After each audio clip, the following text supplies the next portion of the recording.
Cette vidéo est le 49e épisode. Dans cette vidéo, je vais vous parler de la prophétie en cours. Plusieurs prophéties évoquent qu'à la fin des temps, ou plutôt à l'ère des révélations, qui a d'ailleurs déjà commencé, comme en témoignent les inondations, les phénomènes météorologiques extrêmes, les crashs d'avions à fréquence inhabituelle, et j'en passe. Et on peut ajouter à cela les révélations qui ont été faites au plus haut niveau de l'État.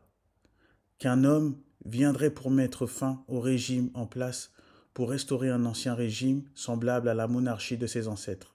De plus, cette prophétie annonce qu'elle se réalisera en Europe, et plus précisément en France. Dans la tradition catholique, elle fait référence à l'avènement du grand monarque, un descendant de la maison de Bourbon, issu de la lignée interrompue, c'est-à-dire celle de Louis XVI.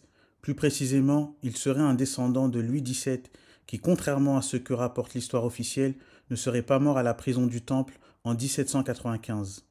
Un plan aurait été orchestré pour permettre son évasion, et il aurait laissé une descendance qui existe encore aujourd'hui.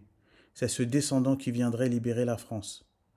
Dans la tradition musulmane, il est dit qu'à la fin des temps, entendu comme la fin d'une ère, apparaîtra une figure nommée le Mahdi, ce qui signifie le bien guidé. Il viendrait mettre un terme au système en place et instaurer la justice divine sur terre.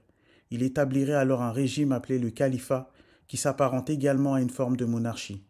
En réalité, ces deux prophéties ne font qu'une, car elles annoncent toutes deux le même événement. Elles évoquent en vérité le retour de l'Empire d'Haïti. En effet, nos ancêtres ont prophétisé le retour des héritiers des lignées impériales de l'Empire d'Haïti. Ces héritiers légitimes viendraient pour restaurer cet empire. Ces héritiers sont en réalité des Templiers et se trouvent actuellement en Europe.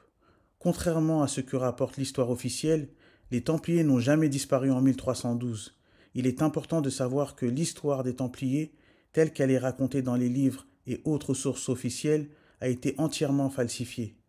En réalité, les véritables Templiers étaient issus de la noblesse royale et impériale de l'Empire d'Haïti. Aujourd'hui, leurs héritiers sont en marche pour restaurer l'Empire. Cette vidéo touche à sa fin.